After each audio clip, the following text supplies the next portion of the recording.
On the aisle, almost to the back. Yeah. Yeah.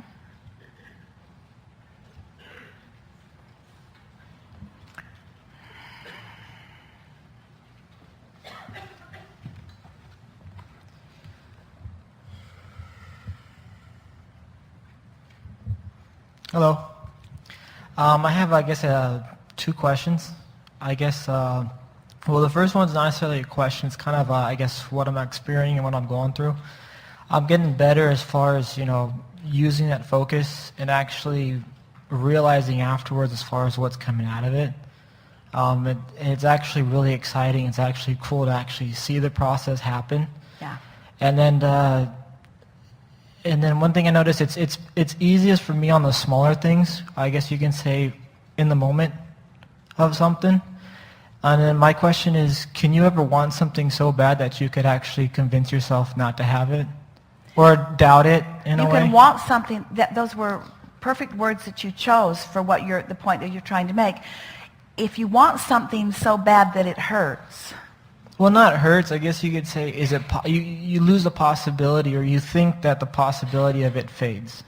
There is nothing that you can want that the universe cannot find a way to deliver to you. Mm-hmm. So, if your question is, is there anything that I could want that my desire for it is so strong that the desire itself is preventing me from having it? The answer to that is no, never. But it feels like it, because that's what Luke was trying to explain. He couldn't have wanted more to win one of those big things at the fair. He wanted it, wanted it, wanted it, wanted it, wanted it, wanted it. But it wasn't coming to him because he wasn't in the vibrational place of allowing it to come. So when you start making the correlation between, you said just now, and we'd like you to describe a little more what you mean, things that are happening in the day. Basically, at work. I work in sales, and then one thing I noticed, like the way you start your day off, if I started off great with the right mindset, I guess a best way for me to explain it is by putting my emotions in check. If I keep them in check, having a good day, knowing things are going to happen, it happens. Like one experience. So we want to ask you, we'll hear your example because it's worth milking. Well, like one example, I work at automotive sales, and then it could be challenging because you could have a whole day it could be almost a waste of your time, per se. And then as you go on those ups and downs, there's one instance where I just basically pull myself aside from everything, with the competition at work, and then just focus on something, and then within literally 15 minutes it happened. It is literal. And the universe is responding in real time. And it is responding to the vibrational frequency that you've got going. And once you know that and notice it and deliberately keep your emotions in check is a good way of saying make sure of what disc you're on and milking it and hold yourself there. And once you then begin to notice the correlation between those feelings and what's happening, everything is exactly that way. And there are not big things and small things, in the sense that small things, yes, it happens, and big things, no, it doesn't happen. It's all about the expectation that you hold. Okay. In other words, most people, we commented on that a little bit ago, most people they will allow themselves the things they don't care about so much, but the reason is because they're not offering the negative momentum about them, and the reason for that is they're not thinking about it so much. So does that mean, Abraham, is what you're saying to us is that as humans we are thinking sloppily? Yes. Does that mean that the things that we want the most, we're thinking about the most, but we're thinking about them in a way that won't let them come? Yes. You're thinking about the absence of them, not the presence of them. Or you're thinking about what you've done wrong rather than what the universe is yielding to you. And you just have to sort it out. It's really an individual thing. Words don't teach. It's surprising that we offer so many. But when you get on this roll where you know what you know, and we know you know, and you begin to deliberately be aware of how you're feeling and then watch what happens. Esther was so excited coming away from that fair because she wanted to say to everyone, especially to those who had just lived it, When you feel like that, that's what happens. When you feel like that, that's what happens. That's what happens. When you feel like that, that's what happens. So then the only question is, can I control how I feel? And the answer is yes. But then the next question is, are you willing to figure out how to control how you feel? Yeah. And you can do it. You get better and better and better and better at it. But so what do you now know that makes it easier for you to apply this that you maybe didn't know before you got here today, or that you maybe didn't know before you've been hearing some of this stuff from us? What you now know is that the universe is responding to your vibration and that you have control over your vibration.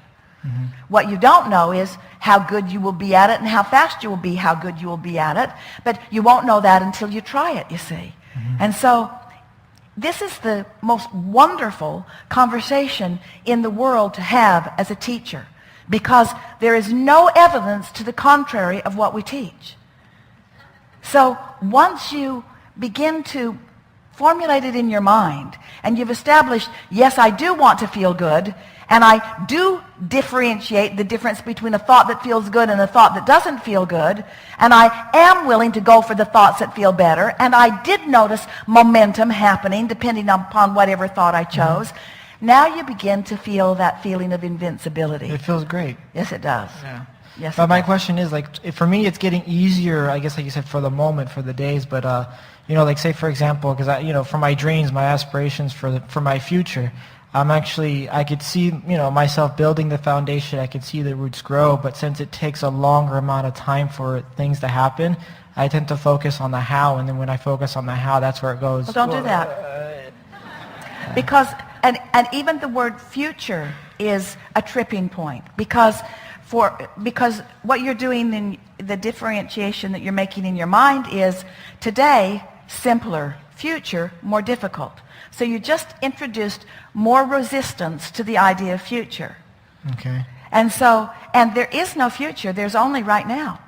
There is only right now. You see, this is if we can make this point with you, we're going to give it everything Esther's got. Because if you can hear this, you'll have it all. Through the life that you've been living, you've put all of those desires, you called them dreams and aspirations.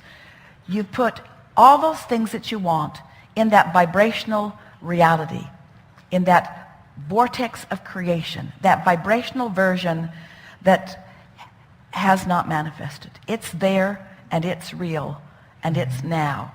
It's not future. It's now. It's not future. Luke didn't have a future bad day at the fair. He had a now bad day at the fair.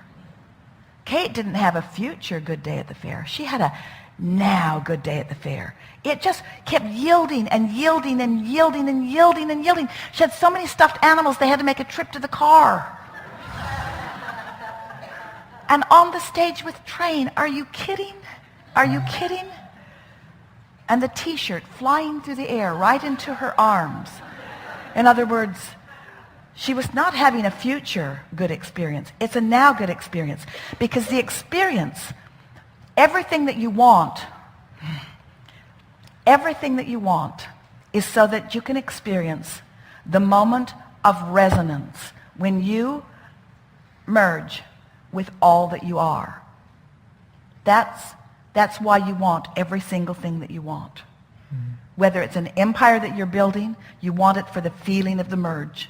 Whether it's a new car that you're wanting, you want it for the feeling of the merge. A lover, everything that you want it for the feeling of that resonance merging with the source within you. And that's now, and that's now, and that's now or it's not. It's now or it's not. It's now or it's not, but it's your choice. It's now or it's not. Okay. So as you know that and you reach for it now and you accomplish it, and now and you accomplish it, and now and you accomplish it, then that feeling of invincibility isn't just about what's happening today. It's about what's happening forevermore. Then you just know things are always working out for me. And it doesn't matter what day it is, and it doesn't matter who I'm with, and it doesn't matter where I am. It doesn't matter how I'm going about it. Nothing matters, because the universe has got all the components. The universe knows everything I want, because I put them one by one by one by one by one by one by one by one by one into my vortex of creation. And the source within me has gathered all of those things up. And law of attraction is bringing all of those cooperative components. And so that's all done. All I have to do is find somehow, some way to find the resonance with that high-flying source. And now that feeling of oneness is mine. That feeling of well-being is mine. That feeling of goodness and clarity is mine. And all of the trappings will come too, which I will notice and enjoy as they come. Okay. So that I understand it. So I guess not to say, so basically don't say it's in the future. Because I've already, I'm starting to meet the right people. That's why that's where I could see the foundation growing. The future's a wonderful thing, because it's full of a whole bunch of days like today. But here's what we really want to say to you. Your future is going to be like you feel today. Okay. Ooh, your future's going to be like you feel today. Your immediate future, your mid-range future, and your longer-range future. Because the way you feel today is likely going to be the way you're going to keep feeling today, because momentum is going to keep perpetuating the way you feel today. Oh. So I want to get up and I want to get off on the right foot. Yes, I want to get off on the right foot, because the rest of this day depends on what I do now. Well, not all of the day, but what's immediately coming depends on what you're doing now, and then now, and then now, and then now, and then now. All of your power is right here and now. You got the power to choose this disc or this disc, this disc or this disc, any of these. You've got the power to choose it. Which one are you choosing? And if you let that be what matters, everything else will take care of itself, because you filled your future full of all of the pieces that you've already put into your vortex. There's enough in your vortex to keep you busy for 20 or 30 lifetimes. That's quite a bit of future. That's quite a bit of future. What you're doing now. Ooh, that was a good statement, wasn't it? Your future is going to your future is going to be full of what you're feeling right now. You see, doesn't take much to be prophetic. Esther should have seen that windshield wiper ripping off her car coming. And when it came, it wasn't, oh, where did that come from? It was, well, that's a match. That's a perfect match. My future is before me, and I can feel it now.